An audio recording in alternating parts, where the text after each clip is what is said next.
오늘 우리에게 주시는 하나님의 말씀은 창세기 12장 1절부터 9절까지 말씀입니다. 창세기 12장 1절부터 9절까지의 말씀입니다. 제가 봉독해 드리겠습니다. 창세기 12장 1절부터 9절까지 말씀입니다. 여호와께서 아브라함에게 이르시되 너는 너의 고향과 친척과 아버지의 집을 떠나 내가 내게 보여줄 땅으로 가라. 내가 너로 큰 민족을 이루고 내게 복을 주어 내 이름을 창대하게 하리니 너는 복이 될지라. 너를 축복하는 자에게는 내가 복을 내리고 너를 저주하는 자에게는 내가 저주하리니 땅의 모든 족속이 너로 말미암아 복을 얻을 것이라 하신지라. 이에 아브라함이 여호와의 말씀을 따라갔고 롯도 그와 함께 갔으며 아브라함이 하란을 떠날 때에 75세였더라. 아브라함이 그의 아내 사레와 조카 롯과 하란에서 모은 모든 소유와 얻은 사람들을 이끌고 가나안 땅으로 가려고 떠났어 마침내 가나안 땅에 들어갔더라. 아브라함이 그 땅을 지나 세겜 땅 모래 상수리 나무에 이르니 그때에 가나안 사람이 그 땅에 거주하였더라. 여호와께서 아브라함에게 나타나 이르시되 내가 이 땅을 내 자손에게 주리라 하신지라. 자기에게 나타나신 여호와께 그가 그곳에서 제단을 쌓고 거기서 베델 동쪽 산으로 옮겨 장막을 치니 서쪽은 베델이요 동쪽은 아이라. 그가 그곳에서 여호와께 제단을 쌓고 여호와 이름을 부르더니 점점 남방으로 옮겨갔더라. 아멘. 오늘은 창세기 12장 1절에서 9절까지 본문을 통해 떠나라 하는 제목으로 같이 은혜를 나누겠습니다. 사도행전 7장 2절에 보면 하나님께서 아브라함을 남부 메소포타미아, 남부 메소포타미아라는 이곳은 우리가 지금 알고 있는 이라크, 갈대인의 우르, 그 남부 메소포타미아에 있을 때에 하나님이 부르셨어요. 그러면 그것은 갈대인의 우르라는 곳은 지명이지만 그 당시 아브라함의 상태는 어떤 상태였느냐? 갈대인의 우르라는 곳은 우상숭배가 그리고 죄악이 만연한 곳이었습니다. 우리가 잘 아는 여호수아서 24장 2절에 보면 아브라함의 아버지 나홀의 아버지 데라가 강 저쪽에서 여러 신을 섬기고 있었더라. 성경은 분명히 데라가 누군데요? 셋의 후손이고 셈의 후손이고 아브라함과 나홀의 아버지, 어마어마한 가문 아닙니까? 그 가문에 데라가 여러 우상, 하나도 아니고 여러 우상을 섬기고 있더라. 그것을 우리는 항상 뭐라고 그럽니까? 죄의 자리다. 그러니까 데라가, 그리고 그 자녀들 아브람과 나홀과 하란도 죄의 자리에 있더라. 죄의 자리에 있을 때에 하나님이 아브라함을 부르셨다는 겁니다.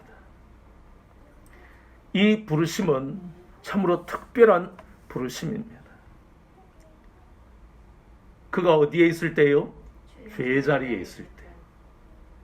지명은 남부 메소포타미아가 되든 하란이라 부르는 북부 메소포타미아가 되든 대한민국에 있든 미국에 있든 아프리카에 있든 지명은 중요한 게 아니지요. 그 사람이 어떤 직업을 가졌냐도 중요한 게 아닙니다. 그 사람이 미국에 사는 미국인이든 유럽에 사는 백인이든 그것은 중요한 게 아닙니다. 성경은 그 모든 인종과 직업과 남녀에 대한 말씀을 하시지 않고 그가 어디에 있었느냐 하는 것을 말씀하는 거예요. 에베소서 2장 11절에서 12절까지의 말씀을 보면 우리가 예수님을 믿기 전에 우리가 있었던 장소가 어디냐를 말씀하는 게 아니에요. 어떤 상황에 있었느냐 그것을 말씀하잖아요. 에베소서에서 뭐라고 하십니까? 우리는 예전에 그리스도 밖에 있었다. 그리스도 밖에 있었어요. 이스라엘 밖에 있었고 언약의 약속으로는 우리는 외인이었고 외인, 외자가 무슨 외자입니까? 바깥 외, 무조건 밖이야. 거기다가 우리는 하나님의 약속이 없고 소망이 없던 자였어요. 밖에 있고 없고.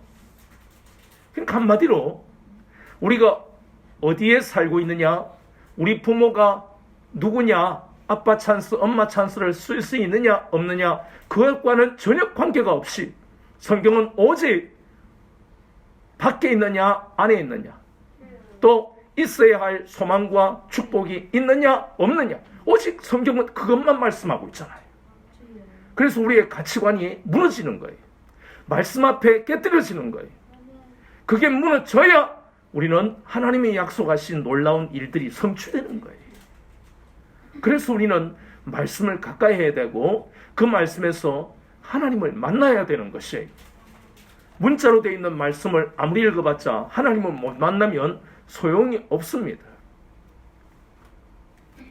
아브라함을 부르실 때에 그가 어떤 상태로 있었느냐를 우리에게 지금 보게 하시는 거예요.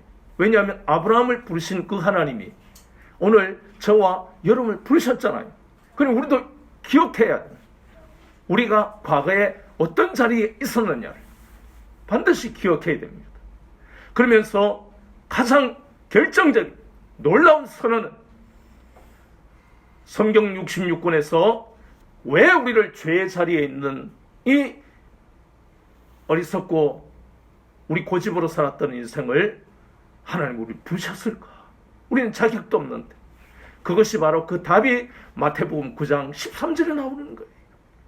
예수님은 이 땅에 오신 이유가 의인을 부르러 오신 것이 아니고 누구를 부르러 왔어요? 죄인을 부르러 왔노라. 그 한마디로 우리는 우리가 가지고 있던 우리가 자랑하고 싶던 그 모든 것이 다 무너지는 거예요. 그러면 마태복음 9장 13절의 말씀을 가지고 우리 자신을 보면 우리는 과거에 누구였다는 이야기입니까? 죄인이었다는 거예요. 이름 석자를 알리던 유명한 사람이든 아니든 관계없이 우리 모두는 죄인이었다는 거예요. 그리고 죄인이었기 때문에 하나님이 우리를 불러주신 거예요. 그렇다면 하나님이 불러주시지 않는 사람들은 어떻게 됐어요? 다 멸망의 길로 갔다는 것입니다. 이 부르심이 아브라함에게 지금 있는 것입니다. 그리고 하나님은 아브라함을 부르시고 난 다음에 명령하셨어요. 너는 너의 고향, 친척, 아버지 집을 떠나라. 오늘 설교 제목이 뭡니까? 떠나라. 근데 본문에 보니까 어디를 떠나라고요? 너의 고향, 친척, 그리고 아버지 집을 떠나라. 내가 너에게 보여줄 지시할 땅을 내게 주겠다. 떠나라 말씀하십니다. 그런데 이 말씀을 보면 떠나는 게 쉬울까요? 아브라함은 평생에 자신이 살고 있던 죄악이 만연하던 우상들을 섬기던 어쨌든 간에 그 고향을 떠나기가 쉽지 않아요. 거기에서 같이 살고 있는 친구들도 떠나기 힘들고 친척들을 떠나기도 힘들고 얼마나 힘들어요. 자신의 고향을 떠나는 사람은 단지 몇 가지 이유들밖에 없어요. 우리가 잘 아는 60년대, 70년대에 도시와 농촌의 격차가 점점 벌어지니까 농촌 사람들이 고향을 떠나는 거예요. 왜냐하면 먹고 살아야 되니까. 그러면서 다 대도시에 가서 공장에서 일하는 거예요. 그게 주로 70년대 소설에 보면 우리가 잘 아는 조세희의 대표적인 난장이가 쏘아 올린 작은 공, 이런 데 보면 도시에서 농촌을 떠나 고향을 떠나 도시에 와서 도시에서 돈을 벌지만 그곳에서 느끼는 가진 자와 못 가진 자의 갈등, 노동자와 사용자의 갈등, 심각한 그런 문제를 다루면서 점점 전통사회는 무너지고 시골은 점점 도시와 격차가 벌어지는 그 아픔을 다루고 있는 것이 바로 그런 소설들이에요. 그러면 아브라함도 마찬가지라는 거예요. 결코 쉬운 것은 아니라는 겁니다. 너무너무 힘든 일이에요. 그런데 하나님은 이 명령을 내리시면서 아브라함에게 온전한 순종을 요구하셨습니다. 이것은 아브라함에게 시험입니다. 너무너무 고통스러운 시험이에요. 그런데 이 아브라함의 부르심, 너의 고향과 친척과 아버지 집을 떠나라 하는 그 부르심은 오늘날 이 땅의 그리스도인에게도 똑같이 명령하고 계신 것입니다. 마태복음 10장 34절에서 39절의 말씀을 보면 예수님은 우리에게 뭐라고 말씀하십니까? 내가 이 땅에 화평을 주러 온 것이 아니다. 이 땅에 뭘 주러 오셨다고요? 검을 주러 오셨다. 그런데 여기에서 우리가 하나님의 은혜를 받아야 될 이유를 우리가 여기서 발견하는 거예요. 이 말씀은 분명히 한글로 되어 있는데 영어로 됐다 할지라도 검이지 무슨 의미가 있겠어요? 그런데 이 의미를 하나님이 풀어주지 아니하시면 우리는 영원히 이해를 못합니다. 누구처럼? 바리새인처럼. 성경에 능통한 바리새인처럼 이 검의 의미를 이해를 못하는 거예요. 그리고 더더욱 뒤에 가면 뭐라고 말씀하십니까? 이 검을 주면 한 가정에 사람은 아버지와 딸은 어머니와 며느리는 시어머니와 불화하게 된다. 더더욱 이해를 못합니다. 그럴 것 같으면 나 예수 안 믿을래? 교회 안 갈래? 이런 생각이 들 정도로 받아들이기가 굉장히 부담스러운 이 말씀이 오는 거예요. 이걸 하나님이 안 풀어주시면 그냥 머리에만 머물러 있어요. 머리에. 교회를 다니는 사람이 하나님의 말씀이 가슴에 내려오지 않고 머리에만 머무르니까 오늘날 교회가 욕을 듣고 있는 거예요. 그런 행동을 하고. 그러면 고민해야 돼요. 검의 의미가 무엇일까? 왜 사람이 아버지와 싸우고 딸이 어머니와 싸우고 며느리가 시어머니하고 싸울까? 불화가 왜 일어날까? 고민하고 의문을 누구한테 물어봐야 돼요? 신학자한테요? 신학교 교수한테요?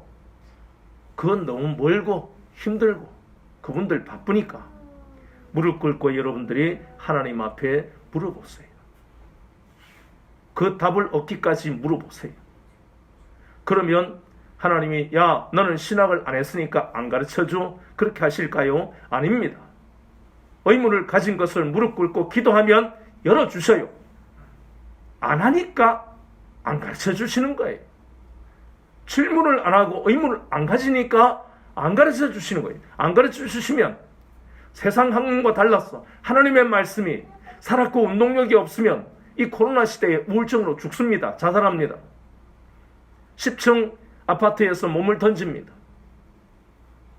그러한 끔찍한 비극은 어쩌다가 일어나는 게 아니고 OECD 국가의 자살률이 우리나라가 1위입니다. 코로나 오기 전에도 1위였어요.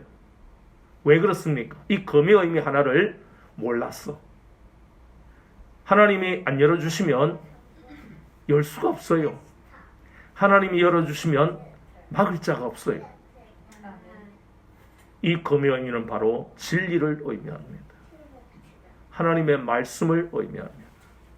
하나님의 진리가 한 가정에 들어가면 불화가 일어나는데, 구체적으로 예수님을 받아들이기 싫은 사람들도 검을 가지고 있어요. 그들이 가진 검은 불의의 검이에요. 의와 반대되는 불의한 거예요. 불의하게 살아도 아무렇지도 않는, 나쁜 짓을 하고 부정을 저질러도 세상은 원래 그런 거야, 나보다 더 큰 도둑놈도 있어 하면서 자신을 합리화하는 그 검이 바로 불의의 검이에요. 윤리 도덕도 필요 없고 법도 필요 없어요. 빠져나갈 구멍을 너무너무 잘 알기 때문에 그 불의의 검을 가진 아버지와 어머니와 시어머니와 싸우게 되는 거예요. 그런데 육신으로 싸우면 그 집은 망하게 돼 있어요. 그러나 예수님을 믿는 사람이 들고 있는 검은 육신의 검이 아니에요. 그것이 바로 진리의 검이라는 겁니다. 누가 이것을 가지고 오셨다고요? 예수님이 이 땅에 오셔서 믿는 자에게 주시는 진리의 검을 아브라함에게 그리고 우리에게 주시는 거예요. 그 사람들을 살려라고. 불의의 검끼리 붙으면 둘 다 죽죠. 그러나 진리의 검이 한 집에 들어가면 둘 다 살리는 거예요. 오묘한 비밀이 이 성경 말씀 속에 있는 거예요. 이건 지식으로는 절대로 못 살립니다. 지식을 가지고는 절대로 못 살려요. 나도 죽고 같이 죽어요. 이 검이 살았고 운동력 있는 말씀이 내 속에서 역사가 일어나야만 우리의 가정과 직장이나 우리의 공동체가 살아나는 거예요. 하나님은 아브라함에게 이 명령을 내리셨을 뿐만 아니라 우리에게도 이 명령을 내리시고 계시는 거예요. 너는 너의 고향, 친척, 아버지 집을 떠나라. 우리도 이 하나님의 명령이 참 고통스러워요. 얼마나 힘든지 모릅니다.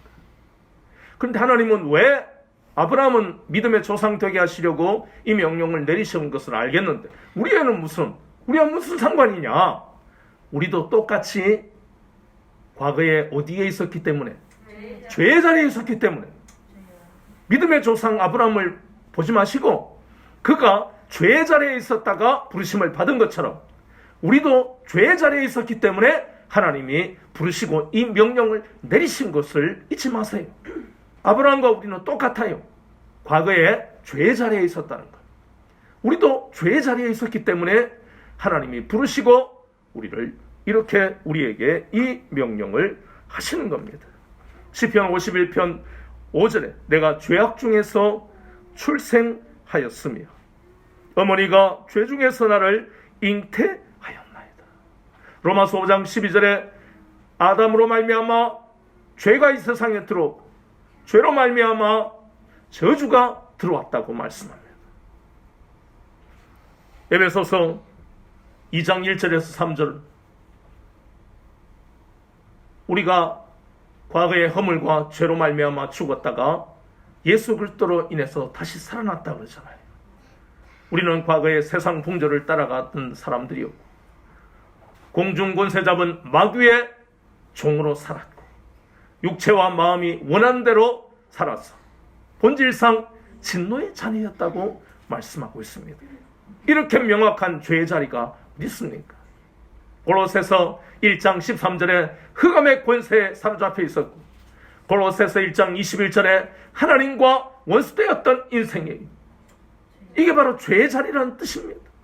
이런 죄의 자리에 있던 우리가 이제는 은혜의 자리로 나아가야 된다는 것이에요. 하나님은 죄의 자리에 있다가 주의 음성을 듣고 은혜의 자리로 나오는 사람들에게 아브라함에게 명령하신 너의 고향 그리고 친척 아버지 집을 떠나라는 이 말씀에 이 명령에 순종하는 자들에게는 약속의 성취라는 놀라운 은혜를 예비해 놓으시래요. 예비해 놓으시래요. 보세요. 창세기 21장 1절에서 7절을 보면 하나님이 25년 만에 이 두 나이 든 아브라함과 사라에게 아들이라는, 그것도 언약의 계승자라는 놀라운 약속이 성취되는 것을 보게 하시잖아요. 뜬구름 잡는 이야기가 아니라 창세기 41장 46절에는 감옥에까지 갇혔던 그 요셉, 하나님이 보여주신 그 꿈대로 세상을 지배하는 바로의 총리가 되는 놀라운 그 약속의 성취가 있잖아요. 그뿐만 아닙니다. 신약 성경에 보면 사도행전 2장 1절에서 4절까지의 말씀에 보면 약속하신 성령님의 강림이 마가 요한의 다락방에서 일어나잖아요. 누가복음 24장 49절에 위로부터 능력이 비올 때까지 이 성을 떠나지 말라고 예수님은 승천하시기 전에 제자들에게 약속하셨고, 사도행전 1장 1절에서 4절에서 5절 말씀에 보면 아버지께서 약속하신 것을 기다리라. 요한은 물로 세례를 주거니와 나는 몇 날이 못되어 성령으로 세례를 주리라. 이 약속들이 그대로 성취가 되잖아요. 어떤 사람에게 약속이 성취됩니까?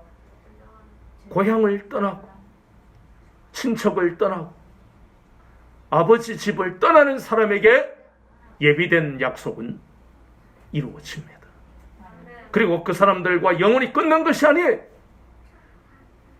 잠시 끊어지는 것 같지만 결국엔 그들도 우리와 동일한 이런 하나님의 복을 받게 하는 그 놀라운 역사가 거기에 감추어져 있다는 것입니다. 그런데 본문의 말씀에 보면 아브라함은 온전한 순종을 하지 못했어요.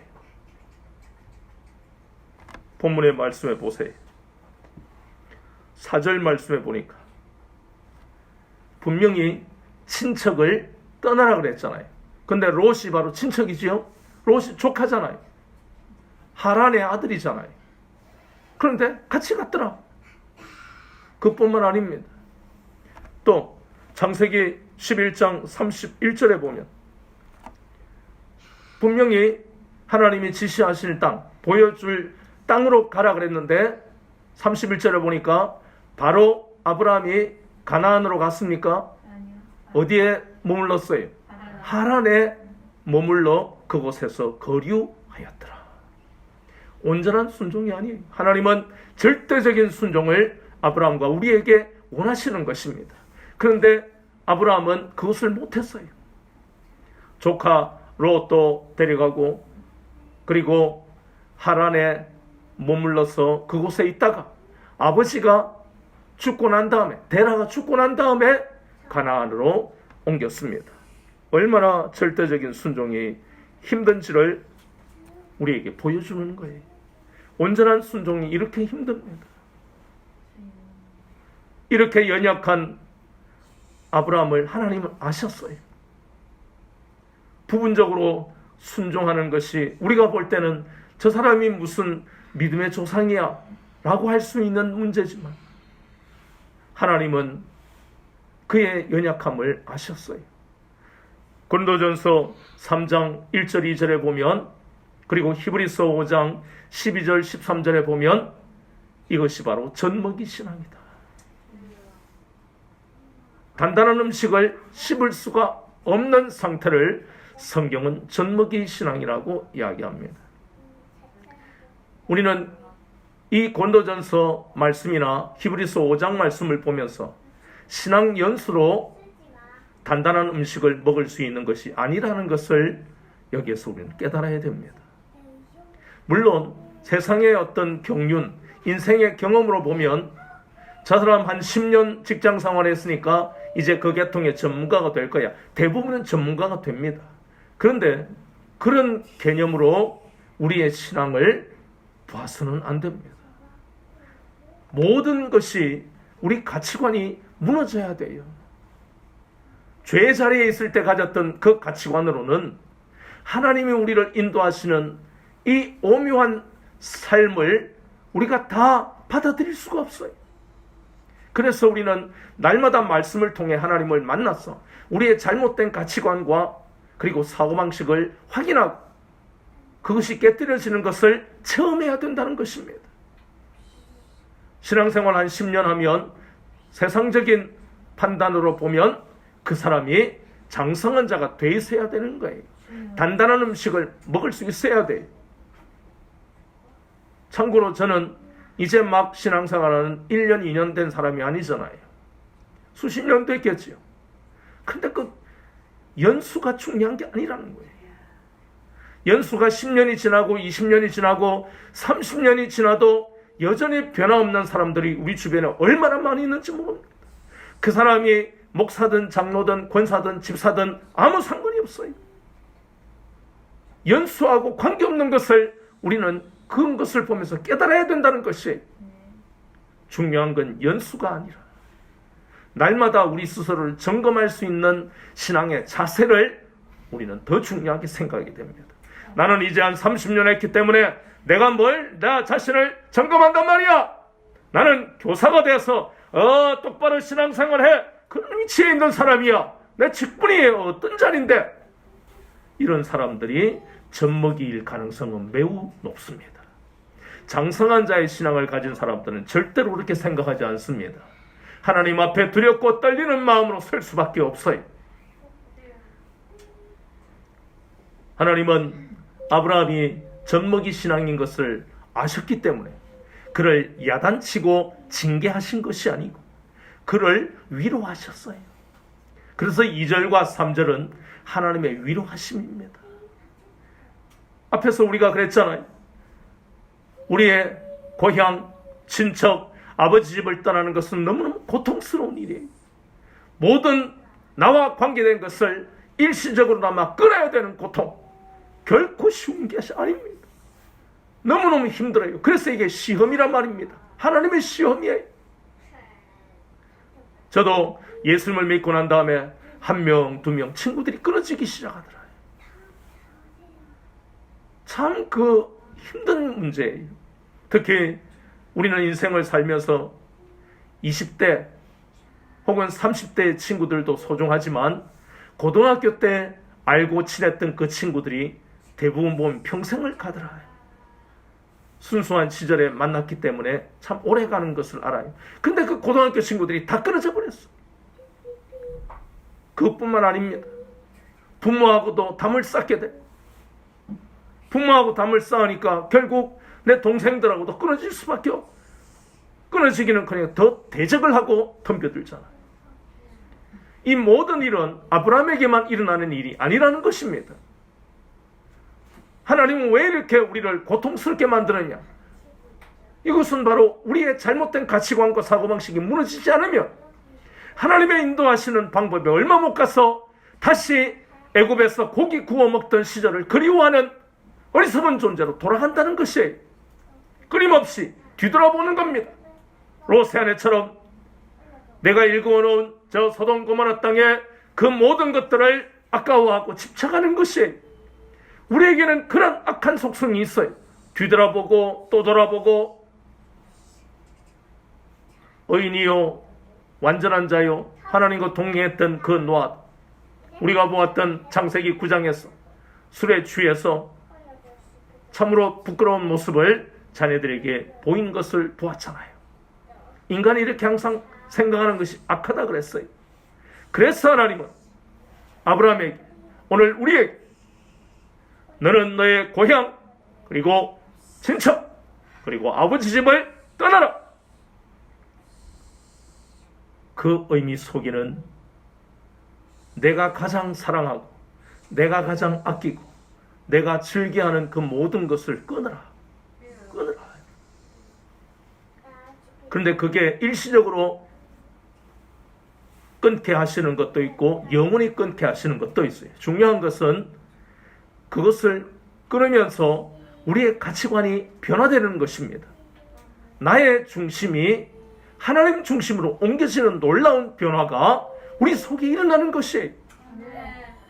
그래서 필요한 것은 다시 하게 되더라도 이제는 우리의 가치관이 그것이 우선이 아니고 하나님 제일주의로 사는 것이 얼마나 중요한가를 깨닫게 된다는 것입니다. 하나님 그것 때문에 아브라함에게, 오늘 우리에게 단호하게 온전한 순종을 요구하시는 겁니다. 아브라함은 온전한 순종을 하지 못했어요. 그러나 하나님은 그의 연약하고 부족한 것을 받아주셨어요. 그리고 2절과 3절을 통해 위로하셨잖아요. 두 가지 복을 약속하셨어요. 너를 큰 민족으로 삼겠다. 두 번째는 너를 창대하게 하겠다. 하나님이는 복을 주신다 하잖아요. 그런데 이것도 받아들이기가 힘들잖아요. 큰 민족을 이루는데 지금 가나안에 도착한 아브라함의 나이가 몇 살이라고요? 75세. 그 아내 사레의 나이는 65세. 75세와 65세 두 분이 뭘 할 수 있습니까? 큰 민족은커녕 노후를 걱정해야 될 판이에요. 그렇잖아요. 새로운 환경은 정말 너무너무 힘든 곳, 고향을 떠났으니 아는 사람이 있는 것도 아니고 그곳에는 가난한 사람들밖에 없고, 그런데 땅도 하나 없고. 창세기 15장에서 하나님은 너에게서 상속자가 나올 것이다. 참 해괴한 그런 느낌까지 가지게 되는 이 상황, 적응도 힘들고 또 하나님은 큰 민족을 이루겠다는데 참 받아들이기도 힘들고. 근데 놀라운 것은 창세기 15장 4절에서 6절까지 말씀을 보면 아브라함이 그것을 믿었다라고 말씀하고 있잖아요. 믿었다. 이것은 뭘 말합니까? 자기 고향 친척 아버지 집을 온전히 떠나지 못한 젖먹이 신앙의 아브라함이 대단하냐? 예, 대단하지요. 그런데 우리는 여기서 알아야 될 것이, 하나님의 위로는 사람의 위로와 달랐어. 단지 마음의 어떤 힘을 잠깐 실어주는 정도에서 그치는 게 아니고 그 사람의 생각과 환경까지도 바꿔버리시는 능력이 하나님의 위로 속에 있다는 것입니다. 얼마나 놀라운지 몰라요. 15장에 아브라함이 그것을 믿었더라 하는 그 믿음이 지속적으로 계속됩니까? 아닙니다. 17장에 보면 사라는 하나님의 그 약속의 말씀, 이제 내년 이맘쯤에 자식이 있을 것이다. 그러니 사라가 하나님 할렐루야! 그런 게 아니고 히히히 웃었다. 18장에는 이제 남편도 똑같이 아브라함에게 그 약속을 주실 때 부부가 똑같이 웃었다고 했어요. 이렇게 믿음은 지속성이 없는데, 그런데 하나님의 위로는 우리의 연약함을 아시고 우리의 삶에 주관하시는 이 놀라운 역사들을 우리에게 나타내시는 거예요. 우리가 부족함에도 불구하고. 그래서 이 큰 민족을 이루겠다는 것은 그 당시 75세와 65세가 된 아브라함 부부에게는 가당치도 않는 것 같고, 지금 현재 가정에 자녀가 없는 집에도 역시 마찬가지 심정이 될 수 있는 약속의 말씀이 큰 민족을 이루겠다는 것이에요.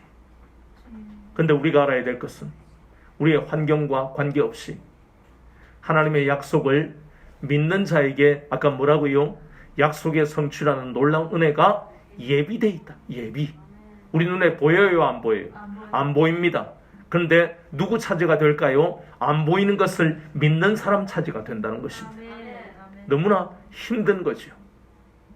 두 번째 하나님이 복을 주신 것은 바로 뭐라고 하셨어요? 큰 민족을 이룰 뿐만 아니라 어떻게 한다고요? 창대하게. 이건 더더욱 힘들잖아요. 가나안에 가니까 원래 살고 있던 가나안 사람들이 있었는데 어떻게 거기서 자기 이름을 낼 거예요? 우리가 세상에 살 때도 마찬가지잖아요. 죄의 자리에 있다가 은혜의 자리로 오니까 하나님은 아브라함에게 약속하신 것처럼 너를 큰 민족으로, 그리고 내 이름을 창대하게 하겠다. 그러니까 우리가 젖먹이 신앙일 땐 이게 안 깨지니까, 아니 그러면 하나님께서 어마어마한 부자가 되게 하시나? 아니면 대단한 업적을 남기는 명예로운 삶을 살게 하실까? 우리의 가치관으로 판단하면 그렇다는 것이. 또 이제 예수님을 믿었으니까, 믿고 있으니까 하나님의 큰 민족을 이루고 창대하게 한다는 것은, 야, 이제 내가 하는 일마다 잘 될 거야, 집안에는 좋은 일들이 끊임없이 날 거야, 이것이 우리가 생각할 수 있는 그런 범위가 이런 범위예요.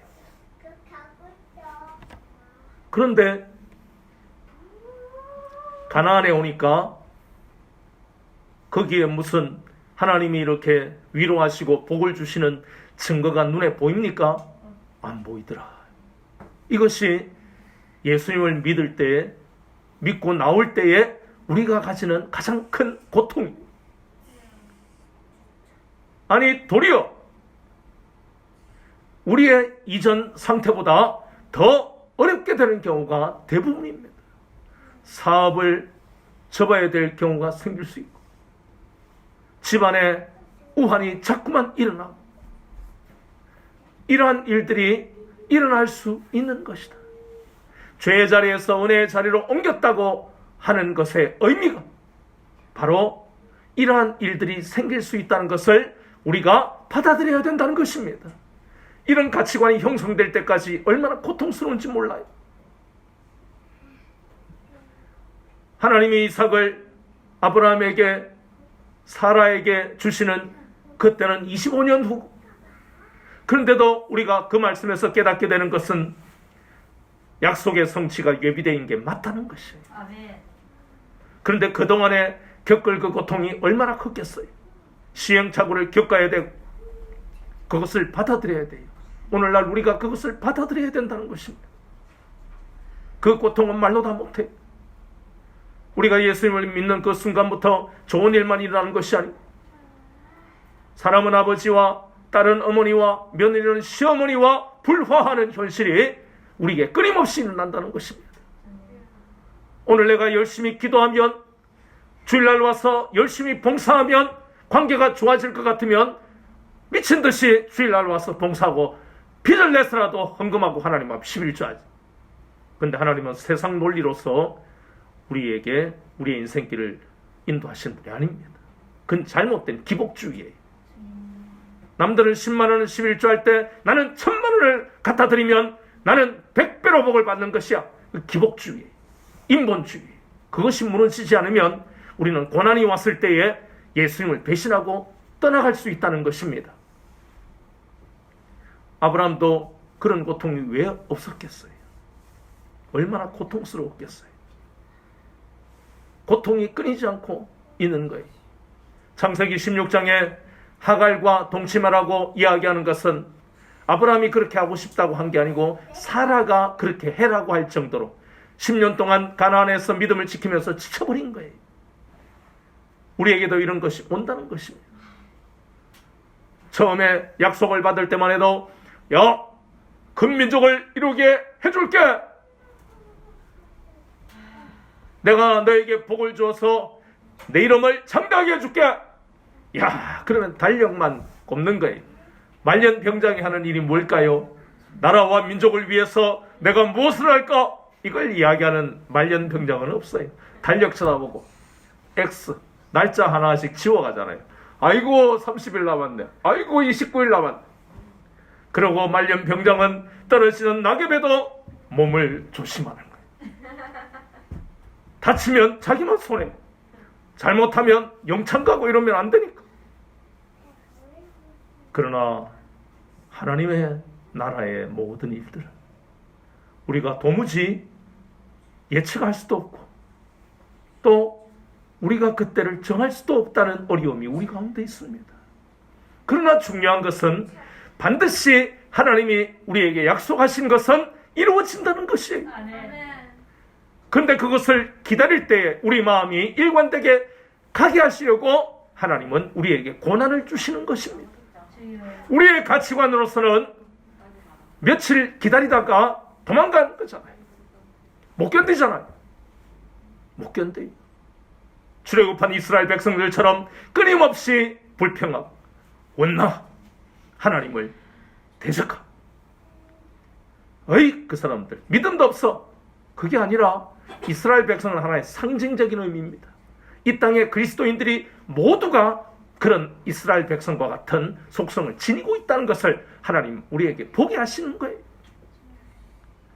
그러나 하나님은 우리를 사랑하셔서 아들까지 내어주셨기 때문에 고난을 통해서 우리를 단련하시고, 고난을 통해 우리가 잘 아는 시편 119편 71절에 고난당한 것이 내게 유익이라, 이로 말미암아 주의 율례를 배우게 되었다.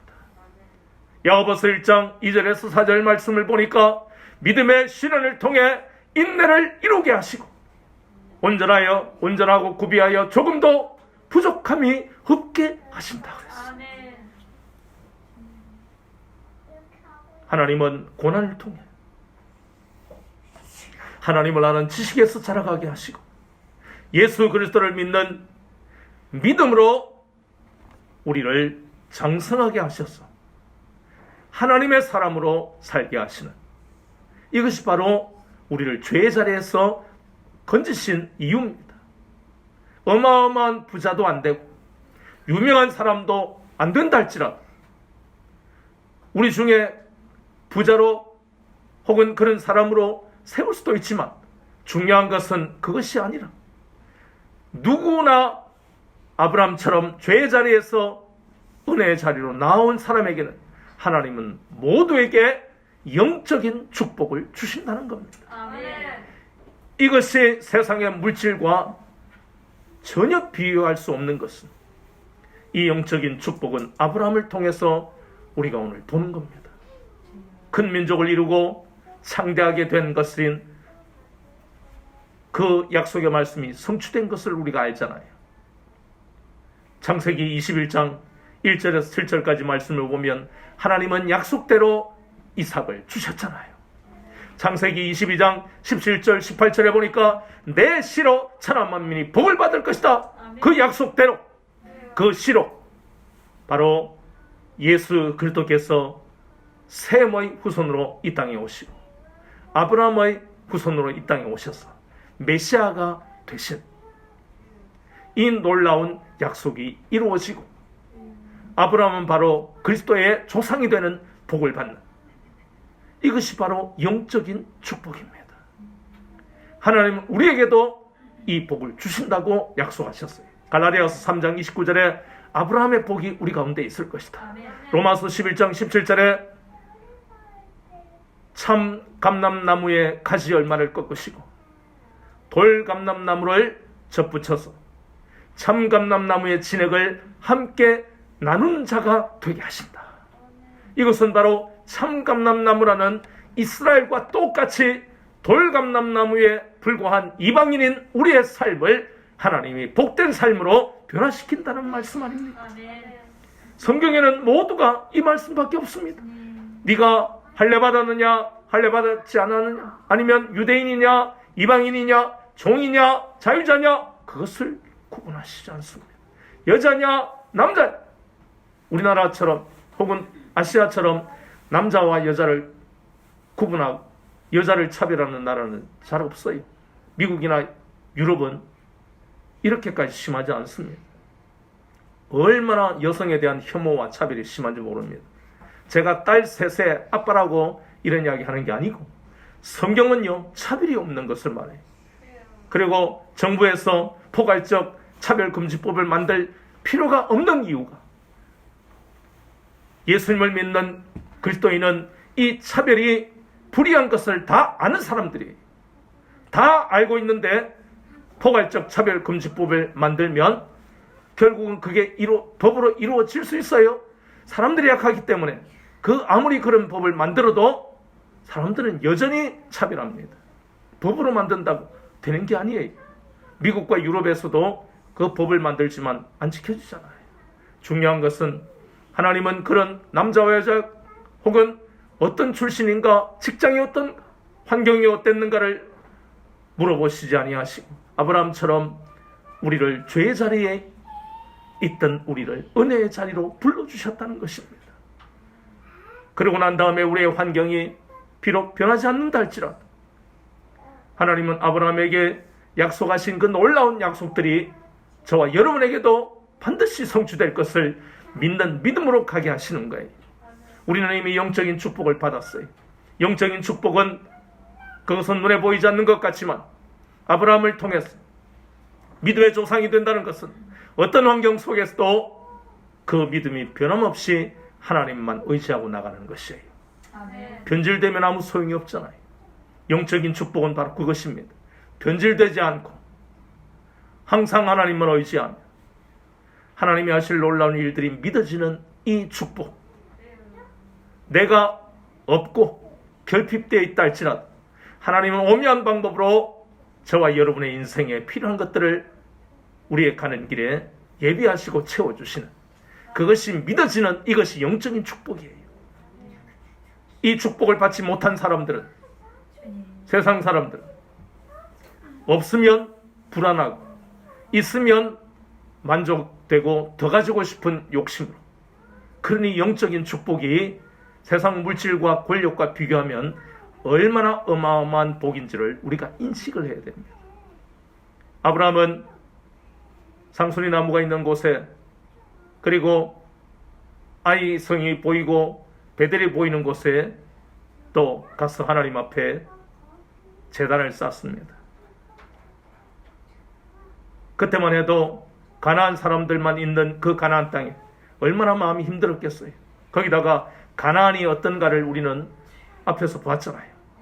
가나안은 함의 자손이고 아브라함은 셈의 자손이고, 그러니 두 자손들이 어땠어요? 항상 역사에 보면 적대관계예요. 그러니 마음도 힘들고 땅도 하나님이 장대하게 하시겠다 했지만 땅도 없어요. 막벨라에 있는 밭, 그것도 에브론이라 하는 해 족속이 가지고 있던 땅, 그것을 돈 주고 샀어요. 막벨라에 있는 밭 하나밖에 없어요. 근데 무슨 어마어마한 부자입니까? 그러니까 결국 우리가 종합하면 아브라함이 받은 복은 영적인 축복이에요. 막벨라에 있는 밭, 그것밖에 없다 할지라도 하나님은 내가 살아가는데 필요한 모든 것을 채우실 것을 믿는 믿음, 그것이 영적인 축복이에요. 그 복을 받으면 내가 가지고 있는 것이 다 소모가 된다 해도 하나님이 또 채우실 것이 믿어지는 거예요. 내가 가진 것이 권력과 물질이 없어지면 사람 자살합니다. 그런데 그리스도인은, 영적인 복을 받은 그리스도인은 그것이 없어지더라도 자살하지 않아요. 진짜 그리스도인은 그것이 없어지면 하나님이 또 새롭게 채우실 것이 믿어지고, 내가 살고 있는 곳에서 쫓겨나거나 나가게 되면 새로운 놀라운 약속의 땅으로 인도하실 것이 믿어지고, 이것이요, 이게 영적인 복이에요.